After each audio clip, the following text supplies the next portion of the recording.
Hi, this is Chris from Key West Health and Beauty, and today we're going to be making a shea butter hair conditioner that you can use as a leave-in conditioner on your hair.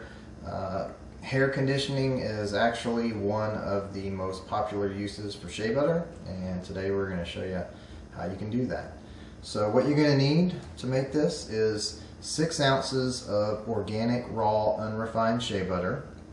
And if you haven't already got shea butter, we're going to put a link underneath this video where you can check our brand out. We sell exclusively on Amazon.com, and we're one of the very few who are actually USDA certified organic.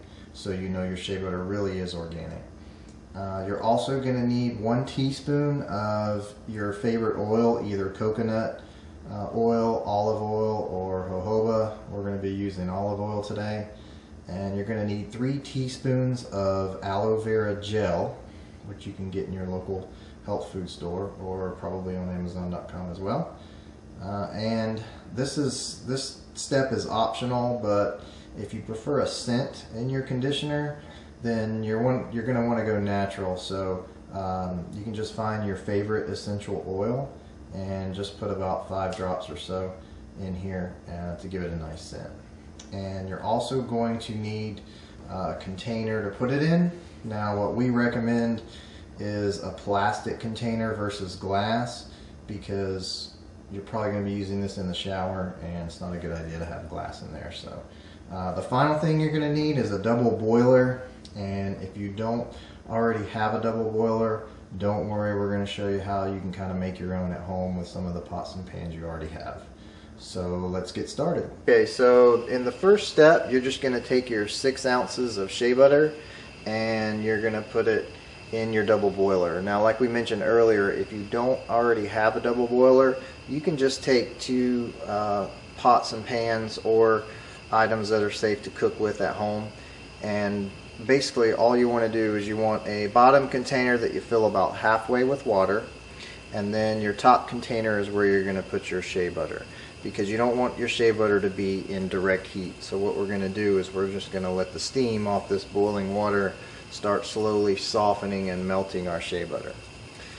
Now, what you don't want to do is you don't want to melt this shea butter completely down. You just want to get it to where it's soft and easy to work with. So as you can see it melting on the sides and the bottom, you just want to take your spoon and kind of tamp it down a little bit and just keep working it until it gets soft.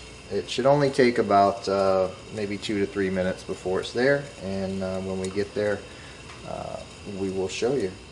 Okay, so we've got this shea butter to the consistency that we want. We've got a nice soft ball. Now you'll notice that some of it has melted, and that's going to happen, that's okay, but the majority of it is just a nice soft workable bowl. So now we're going to transfer this over to our mixing container, and we will see you over there. Okay, so now what we're going to do is we're going to take our softened and partially melted shea butter, and we're actually going to put it in our final container. And like we mentioned earlier as well, you want to use a plastic container most likely, because if you're going to use this in the shower, you don't want to have to worry about broken glass. So the next thing we're going to do is we're going to put in our 1 teaspoon of our either olive oil, coconut, or jojoba. Today we're using olive oil. And then next we're going to put in our 3 teaspoons of aloe vera gel, the liquid aloe vera gel. So we've done that. And then once again, this step is optional, but if you want to put a natural scent, like we're going to use a citrus essential oil here today, and just put in about 5 drops of that.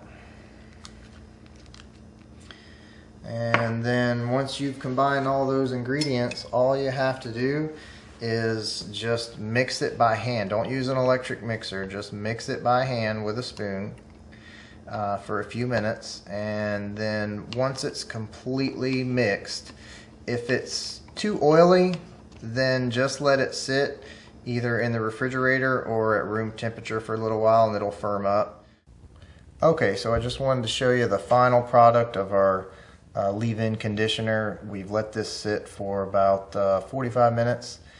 to an hour, and it's finally at the consistency that we can use it. So as you can see here, we have a nice creamy conditioner, and it's ready to apply to the hair. So thanks for watching and enjoy.